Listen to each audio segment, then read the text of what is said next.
حضرت جناب سیدنا سری سختی رحمت اللہ علیہ فرماتے میرا دل سخت ہو گیا تھا،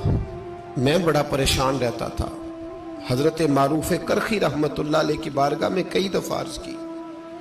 میں نے کہا بابا میں اس کا کیا کروں، یہ سخت ہو گیا، مہینوں ہو گئے یہ اللہ کے خوف میں نہیں رویا، سالوں بیت گئے حضور کی نعت سن کے نہیں رویا، اب تو کتنا وقت گزر گیا ہے، اسے مدینے جانے کے لیے بھی رونا نہیں آتا، حضور یہ سخت ہو گیا ہے، کوئی رحمت کی نظر ہو، خشکی سی آ گئی ہے، عجیب سی میل چڑھ گئی ہے۔ فرماتے کئی دفعہ میں نے خواہش کا اظہار کیا، ایک دن نا عید کا دن تھا تو حضرت معروف کرخی نے ایک چھوٹا سا بچہ انگلی کے ساتھ لگایا ہوا تھا، تو حضرت آ رہے تھے تو میں نے کہا حضور آپ کدھر سے آ رہے ہیں، یہ بچہ کون ہے؟ فرمانے لگے یتیم ہے۔ سارے بچے عید والے دن اخروٹ کے ساتھ کھیل رہے تھے، بیچارے کے پاس اخروٹ کوئی نہیں، تو حضور آپ کیا کریں گے؟ تو حضرت معروف کرخی کہنے لگے پیسے تو میرے پاس بھی کوئی نہیں اخروٹ خرید کے دینے کے، میں یہاں سے کھجوروں کی گٹھلیاں چنوں گا، وہ گٹھلیاں بازار میں بک جاتی ہیں، میں یہ گلیوں سے گٹھلیاں چنوں گا اور چن کے میں نے کہیں بیچوں گا، اور جب میں انہیں بیچوں گا تو پھر یتیم کے لیے 2-4 اخروٹ خریدنے کے قابل ہوں گا، پھر میں اسے اخروٹ خرید کے دوں گا۔ پتہ نہیں کہاں کی بات سنا رہا ہوں میں آپ کو، اور پتہ نہیں کہاں کا ذکر کر رہے ہیں بابا جی۔ بچہ یتیم ہے، بچے اخروٹ سے کھیل رہے تھے، اس کے پاس اخروٹ کوئی نہیں۔ بابا آج کا پیر تو معرفت کی بات کرتا ہے، تو یتیم کے لیے گٹھلیاں چننے چلا ہے۔ آج کا پیر تو کہتا ہے میں اسی والے کمرے میں بیٹھ کے تمہیں بڑا عرش کے اعلیٰ کی بات بتاؤں گا، یتیم کے لیے گٹھلیاں چننا، مدرسے کے طلباء کی نوکری کرنا، یتیموں کا، غریبوں کا، ان مجبوروں کا خیال کرنا، یہ تو رواج ہی نہیں ہے آج کا۔ بابا تو کیا کہانی سنا رہا ہے؟ تو حضرت معروف کرخی کہنے لگے گٹھلیاں چنوں گا، پھر انہیں بیچوں گا، پھر جب کچھ پیسے ملیں گے نا تو میں اسے اخروٹ خرید کے دوں گا، اور فرمانے لگے جب یہ اخروٹ سے کھیل کر ہنسے گا نا تو اللہ میرے دل کو سکون عطا فرمائے گا۔ میں گٹھلیاں چننے جا رہا ہوں، میں مزدوری کرنے، تیری تلاش میں پھرا میں جنگل، پہاڑ اور دشت میں۔ تو حضرت سری سختی فرماتے ہیں میرے گھر میں پیسے تھے، میں نے کہا حضور اگر یہ نوکری مجھے مل جائے تو میں غلام جو ہوا، اگر مجھے دے دے یہ نوکری تو میں نہ کر لوں؟ فرمانے لگے تو کر لے۔ فرماتے میں اس یتیم کو پہلے گھر لے گیا، وہاں سے میں نے پیسے لیے، پھر بازار لے گیا، کپڑے خریدے، اس کے لیے ٹوپی خریدی، پھر میں نے اسے 2 کھجوریں کھلائیں، پھر اخروٹ خرید کے دیے۔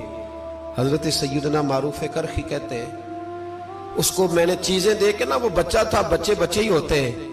میں نے جب اسے اخروٹ دیے تو وہ دوڑنے لگا، میں بھی ہلکا ہلکا پیچھے چلنے لگا۔ فرماتے ہیں وہ جا کے بچوں کے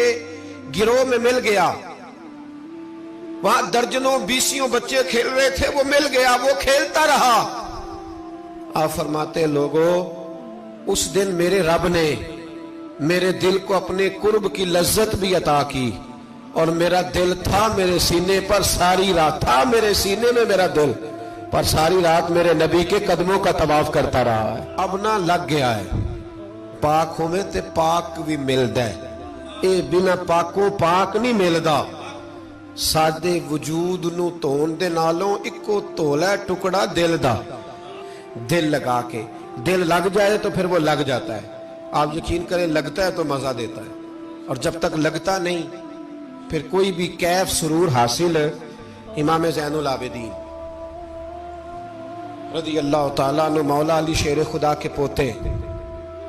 امام حسین کے صاحبزادے، سیدہ پاک کی پیاری نسل، امام زین العابدین گھر میں نماز پڑھ رہے، ذرا غور کرنا بات پہ، گھر پہ نماز پڑھ رہے تھے، گھر میں آگ لگ گئی۔ جب آگ لگی ہے تو پھر شور بھی ہوتا ہے، کچھ لوگوں نے شور مچایا، آگ آگ آگ، دور دراز سے لوگ دوڑے، آپ کا ایک چھوٹا بچہ بھی پاس سویا ہوا ہے، آگ لگ گئی، شور ہو رہا، دور دراز سے لوگ پانی لے کے دوڑ رہے ہیں، آگ بجھائی جا رہی، امام صاحب نماز پڑھ رہے ہیں۔ حکم ہے کہ ایسی ایمرجنسی دیکھو تو نماز توڑ دو، پر اس کے لیے جو دیکھے ہی نہ، جسے سوجے ہی نہ ہو کیا رہا۔ امام زین العابدین پڑھتے رہے، نماز مکمل ہوئی تو آپ کی زوجہ کہنے لگی اللہ آپ پہ رحم کرے، گھر میں آگ لگ گئی تھی، سارا محلہ، سارا گاؤں، سارا شہر ٹوٹ پڑا، بچہ سویا ہوا تھا، آپ نے توجہ ہی نہیں کی۔ تو آپ فرمانے لگے ہلکی سی بن بناہٹ ہوئی تھی میرے کانوں میں،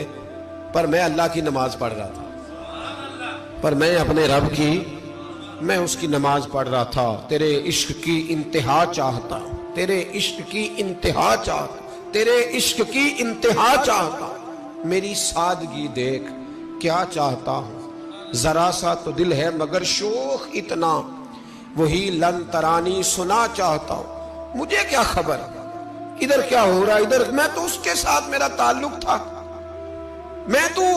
اللہ کی بارگاہ میں حاضر تھا، مجھے کیا پتا۔ بی بی کہنے لگی آگ لگ گئی تھی، تو فرمانے لگے بھلی مانس چپ کر، تم دنیا کی آگ بجھا رہے تھے، میں جہنم کی آگ بجھا رہا تھا، تم لوگ اپنے شور میں تھے تو میں اپنے ذائقے میں۔ الذین ہم فی صلاتہم خاشعون، فرمایا یہ لوگ اپنی نمازوں میں عاجزی کر دل لگا کے کرتے ہیں جو کرتے ہیں۔ وہ بڑی خوبصورت مثال ہے، حضرت رومی نے لکھی ہے، بڑی مشہور بھی ہے۔ ایک نمازی نماز پڑھ رہا تھا، میری طرح کا نمازی، مجنو اس کے آگے سے گزر گیا،